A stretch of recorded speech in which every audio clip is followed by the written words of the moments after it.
Let's listen to Mark Wayne Mullen, Department of Homeland Security Secretary's press conference today on election security. It's laughable.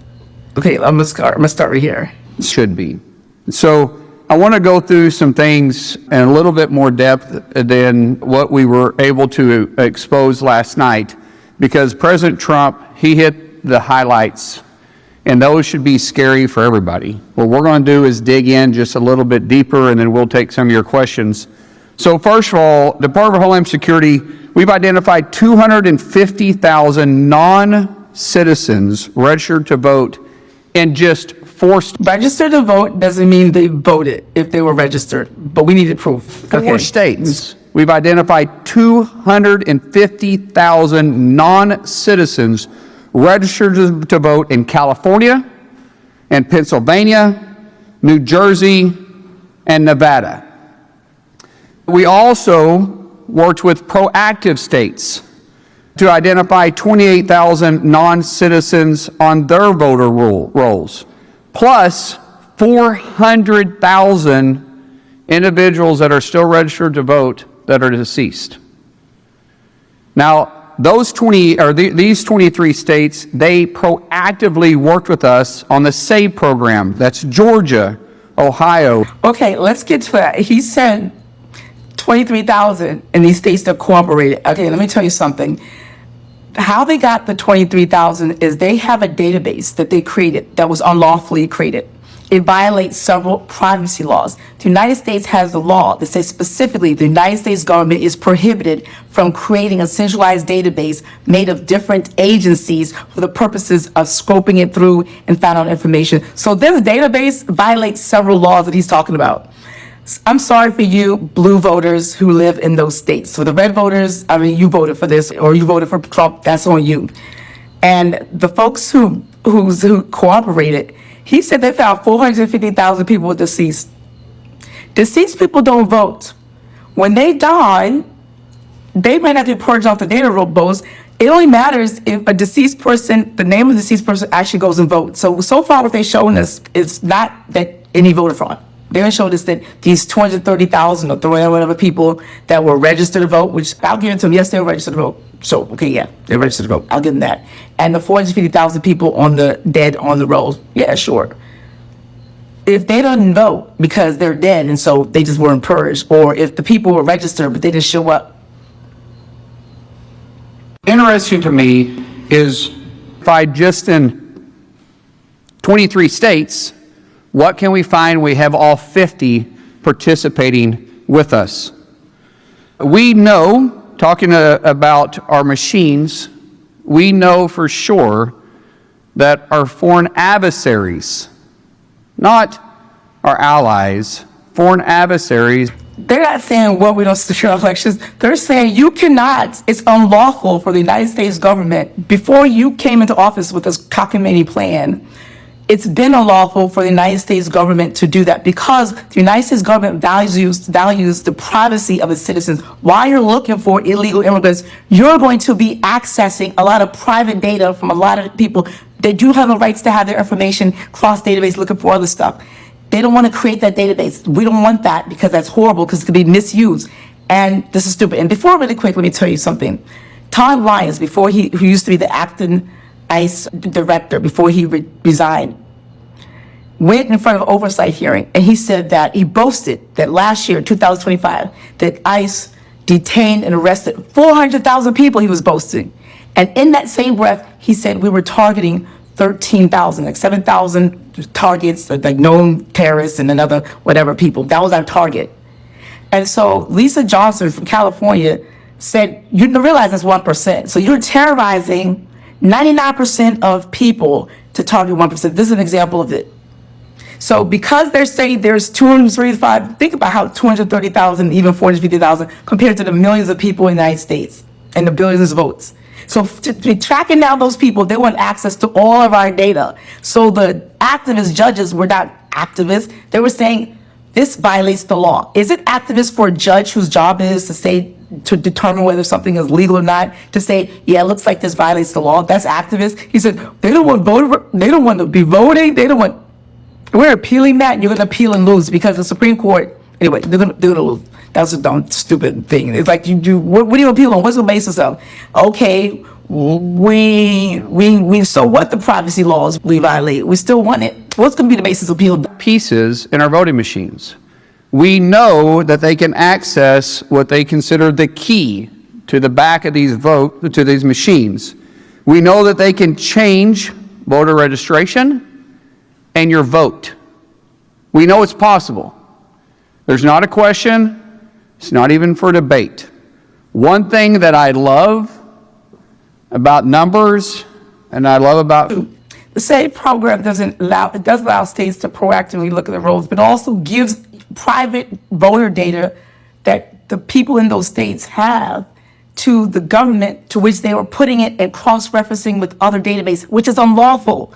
Let's say you want the voter, you want the data. Okay, the data is public, actually. You can have that data, but you can't have that data for purposes of doing something that's unlawful, that's against our United States government's laws. There's several privacy laws that says you cannot do this. Stupid.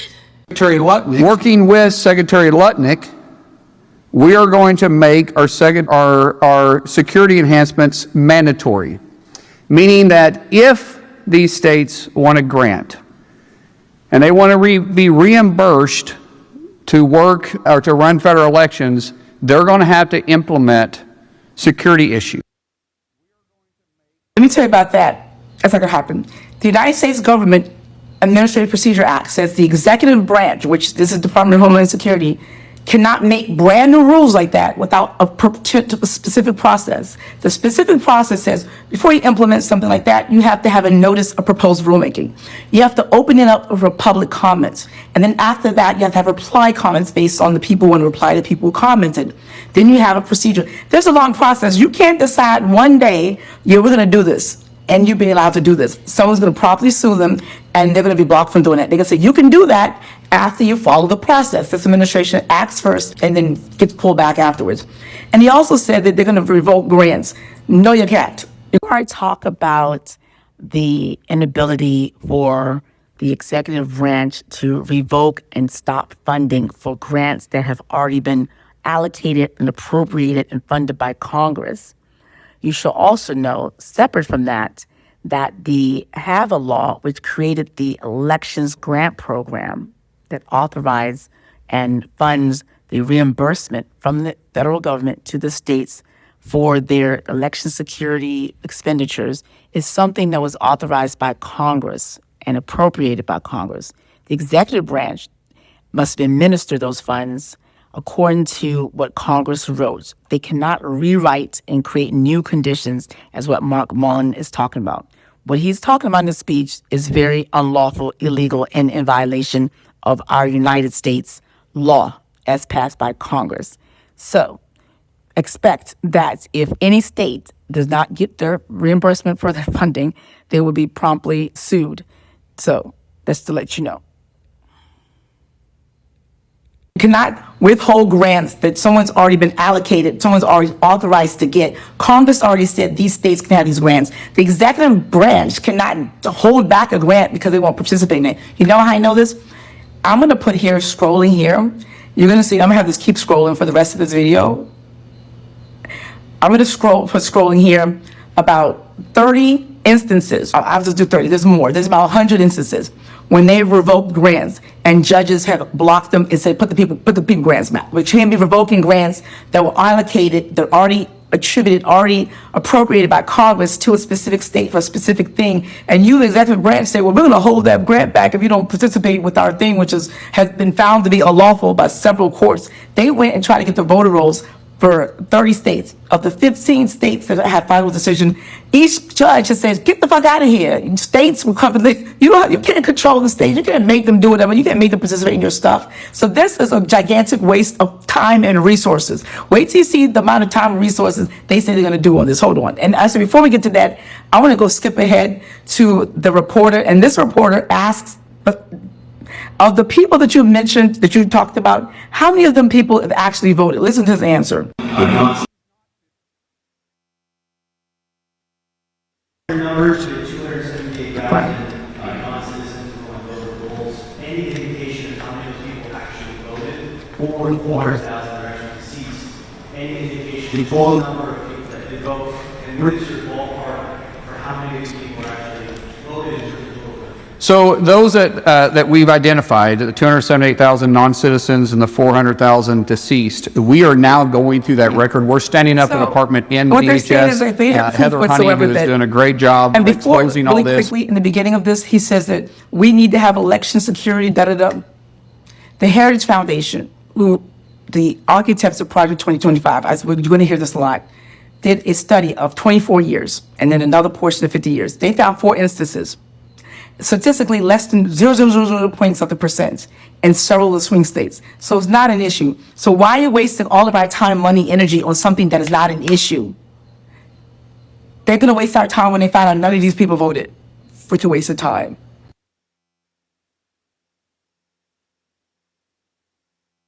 And working with the team together, Joe Edlow with USCIS and other teams, we are going through these files one by one. And 1, identifying the individual, 2, did they vote, and 3, where did they vote at? That's a hard, it's easy with states that participate. So the 28,000 that we identified with the 23 states that are working with us, that system can be very easily exposed, all 28,000. The problem is an activist judges now have put a hold on it, and so we're pending the case. Once it's turned back on, we'll be able to move fast. The 400,000 or the 250,000 in the just four of the blue states, meaning, what were the states, so I got it right? California, Pennsylvania, New Jersey, and Nevada. Those are going to be a little bit, meaning, what were the states, so I got it. Okay, pause there. He said blue states. Throughout the speech, he said it's not a partisan issue. This has nothing to do with red or blue, whatever. Everyone, it's not a partisan issue.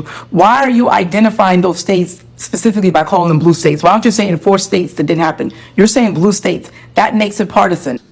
Our arrests are up. We're hitting single-day records every single day. But what we've done is I've turned down the temperature of the stove to try to get it correct without boiling over. We're trying to perfect our ability to work with local law enforcement, state law enforcement, and get illegals and criminals off our streets. 70% of the arrests we do daily are felons or have pending felony charges. 70%. We should all be. Okay, so I want to say something about him saying 70%. Okay, that, if he's saying from now on, that right now we know before he took over, and the Department of Homeland Security's own database said that 70% of the people that they have detained have no criminal background. See, he's talking about felony. 70% of the people that he detained, the data, and if I find it, I'll put it here, have 0 criminal background. See how he's saying we 70% of people we're arresting? Okay, when he said I turned down the temperature, and essentially he's targeting. So they're identifying people, they're going through the criminal databases, I guess the police databases, identifying felons who are also undocumented. And those are the people that they are targeting now. They're going after just those people. So in which case, when they find them people, they have felonies. Okay, that's pretty great.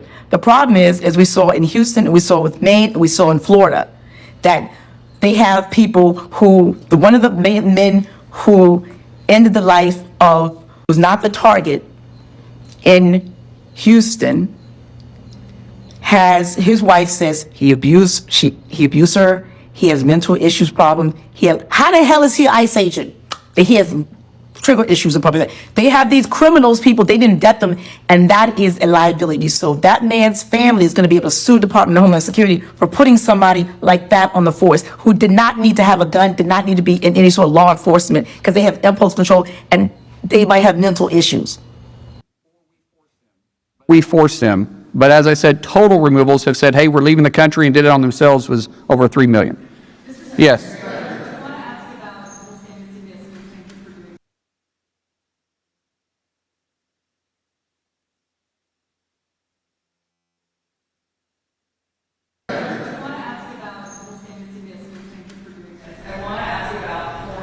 I'm sorry, who did you say you were?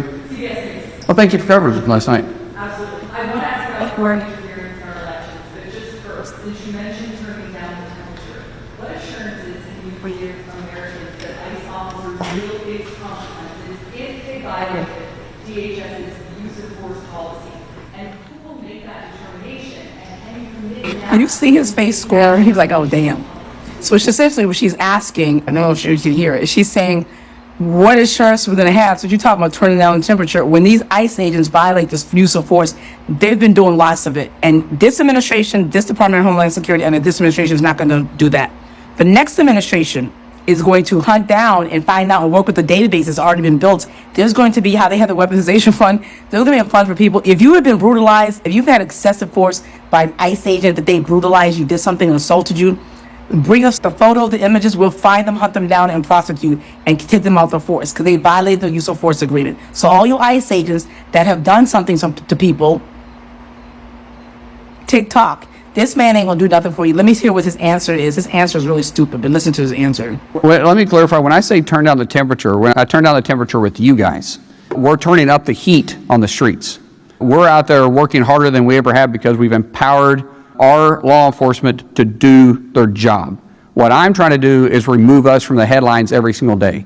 But everybody will be held accountable. I don't pick and choose which laws I'm going to enforce. I enforce our nation's laws. That means I'll enforce it with our own agency, and I'll enforce it with the criminals on the streets. That's my assurance. Yes. Go ahead. And I saw you stand up. I'll get to you next. Asked about your insurance. He said, what assurance do you have to Americans that they're going to be prosecuted? We don't trust y'all, but go ahead. Go ahead. We start talking about enforcing, first of all, the states to work with us, and then the scope moving forward. I obviously can't force the states, but the states always look to us to reimbursement when it comes to helping with the elections. It's expensive to put on an election. I mean, think about every precinct in every county and then statewide. We are not going to spend taxpayer dollars reimbursing a state that is refusing to secure their elections. Okay, the states are not refusing to secure the elections. The states' elections are already secure. How do you know that? Because there's no instances of voter fraud or anything like that. You cannot punish a state that has no instances of voter fraud information for not participating with you. And also, the laws and rules, the executive agency rules that says reimbursement cannot be changed just because they decided. There's a process, an administrative process. And if it's shown mass capricious when it is, they will be blocked from doing that. Over this voice. What are the former Republicans and telling? Is there how they can move to the House Majority Leader John to use it to pass the Save America Act, can't figure out how to pass the Save America Act? I haven't heard that at all from the Senate saying they're willing to vote John out. John is a good friend of mine. He's a good friend of most people in there. Now, there's a difference of opinion. I think the SAVE Act should be passed tomorrow. I think it should have already been passed. There's no excuse for it not being passed. However, he has a vote problem. There's a number. Leader Thune supports the SAVE Act. He voted for the SAVE Act when it came up during the vote-a-rama. Except everybody controls their own card. And even, I think the last time the vote came up, there was 49 that voted. Even if we did away with the filibuster, it still requires 51. So I know Leader Thune is working hard on that. Yes, that's fine. But he's got a very, very difficult task ahead. I don't get into the fact that they put people on leave, but they don't fire them ever. But I will talk about the question before that when the guy said, we're going to try to remove Senator John Thune. And that's nobody, I don't know who that is. It's probably some crazy right-wing rag. John Thune, who's a most senior senator, Republican senator, and one of the senior ones in Congress, and in Senate, ain't going away. No, they're not voting him out. And especially like John Mullins said, is that he voted for the SAVE Act. When John Wayne Mullins said, there's no reason why we shouldn't have the SAVE Act. There's no reason. We should have done it yesterday. There is no reason for you to have the SAVE Act. The reason why the SAVE Act is a voter suppression law. It is not about voter fraud because there's no instances. Look at them. They're scrambling. They try to find some voter fraud. There's never been any instances of voter fraud. The times that they've had examples of voter fraud, look it up. It's been Republicans, not non-immigrants. They're going to waste all this time looking through all those rolls. You know what's going to find? They're going to find nothing, burger. They're going to find zero of those 250,000, whatever March managed to vote. Again, I always say this. I've said this before. If you are in this country, you're undocumented. You don't have legal status. And you know you don't have legal status. And most likely not, you want to stay in the United States. And you may be working to give money back home to your family. You might be feeding a whole village. You might have someone sick that they rely on the money. Are you going to risk the money that goes back home, the money that's going to families, the money that's going to the village, your ability to stay here to do something like vote? We can't even get United States citizens to vote. My state, I'm not sure, I need to check this correctly, saying this, had 16% voter turnout in the last primaries. There's not enough money that any operative can pay a person who's funding the lifestyle and the ability to live of many people back home are going to do that to vote.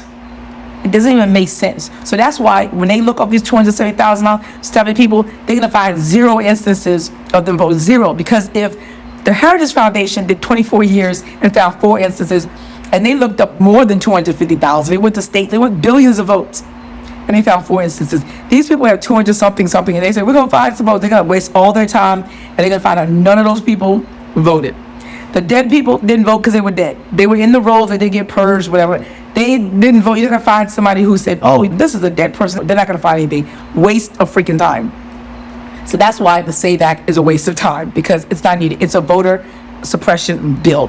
And I've used this example before. I know this video is going to a little bit longer, but this is an example just in case you haven't seen it. I'm illegal. This is the first time you're seeing me. I monitor the lawsuits filed against the Trump administration and those the Trump administration filed against others to give you a sense of calm and let you know that the courts are working and take you beyond the headlines. Because if you follow the headlines, like I showed you in the scroll, that shows that they can't revoke. They can't change the law. It says you're entitled. The law says you're entitled to reimbursement, but we're going to decide unless you cooperated with us in this other thing, we're not going to give you reimbursement. That's not how it happens. That's arbitrary, capricious. The executive branch doesn't have the authority, cannot change the law and not to say we're going to change the law so you're no longer qualified for reimbursement unless you do this. That's a brand new requirement. You can't do brand new requirements without following the process. So that's going to be challenged and put back, and they're going to say, as an activist judges, the judge is going to say, did you follow the Administrative Procedure Act? And they didn't do it, so the judge is going to like, well, you can't do this then. The activists, no, I knew y'all supposed to do what you're supposed to do. This is bullshit. This is propaganda nonsense. And the example I always use is that imagine your employer says, before we're doing away with direct deposit, because about 5 or 6 years ago, someone did payroll fraud. They forged a check and they got more money. And because of those 3 instances 5 years ago, we're going to make all of our 100,000 employees have to drive 50 miles to go get their cashier check. Secretly, they really did that because they want to get people to quit, but they don't want a big announcement and say we're cutting people because it's going to look bad for the investors. So instead, what they do is make it difficult and give the people incentive, make it frustrating, make it harder for people to get their check. So a lot of people just say, forget this, I'm going to just go get a job someplace else that has direct deposit. I'm going to quit. Now they've gotten rid of a whole bunch of people, but they didn't have to say, we're trying to get rid of a bunch of people. That is the SAVE Act. It's like they want to get rid of voters. They want to frustrate some Democratic voters to not go vote. And so we're going to put up extra hurdles. But they're not going to say, we're doing this law because we want to frustrate voters the way they've done in the past in the South to blacks by having grandfather clauses, meaning you can only vote if your grandfather voted, literacy tests at a time when there was low literacy amongst the black population, poll tax when people don't have money that you have to pay to vote, police intimidation at the polling stations like they try to do now with ICE and stuff like that. And then the most recent way is having less ballot boxes in black communities than in white communities, the same one, having less voting booths so they could have long lines so people give up. And there's been instances of that. You can look at reports on that, and people were waiting so long in line that they gave up. That was what they want. That's why they have less booths in black communities. That's why they have less mailbox drop boxes to make it harder for people to drop their boxes by just spacing them apart. So you can't drop your boxes because there's not enough drop boxes. You might just never ballot it. All of those are intentional ways to disenfranchise people. Republican Party is the party of disenfranchisement. They're not a party of democracy. They actively work to stop the Democrats from voting rather than being good stewards, governing and actually governing for the people. Healthcare, childcare, prescription costs, gas prices, energy prices, food costs. They don't do that. Instead, they've taken away, this administration is just stripping away Medicaid, Medicare, SNAP benefits, and they're proudly taking away stuff. Giving the rich, giving the billionaires tax cuts, taking away from these people, and then just taking away. And taking away taxes, taking away everything people have and rely on. And instead of giving people and helping people, they're instead just wasting time with this nonsense and then stopping people from voting for them. People who like stopping folks who are frustrated because they want to do something, who want to vote for someone else, try to stop them from voting for someone else to help their lives. Like, we don't want to help you. We don't want you to vote for somebody else to help you. So we're going to put up all these roadblocks to stop you and prevent you and make it harder for you to vote. That is what they do. That's what they've been doing for a long time. It's the party of no. They don't have any, it's been, I don't know how many years, they keep saying, we're going to have a healthcare replacement. It's 2 weeks away. They don't have any healthcare replacement. It's a party of no. They don't help the people. They deregulate. They work for the company, the corporations, and that's it. They choose corporations. What did Cory Booker say? They put corporations over constituents or something like that. I don't know. So they put the interests of the rich and the corporation that's connected paramount in the Epstein class. That's what they do. That's the party. That's all they're doing. And this is nonsense. So if you like that, I would invite you to follow. Please share this video so other people know. And the other thing that you can do is head over to jjlegal.com and you can get my Trump Survivor Kit in exchange for your email. And you'll be part of my email list. You get periodic updates from me. If you'd like to support my work, I would love if you could buy me a coffee. You can do that on my website, as well as get access to my membership, my receipts. My receipts files are going to have all the receipts for these, the scroll, the videos, the receipts, the cases and articles I mentioned. You're going to get all of those inside the receipts library that I created for members. So join my membership through Patreon, YouTube, or Substack, and you get access to that. JJ Legal, each one teach one. Share this video so more people know.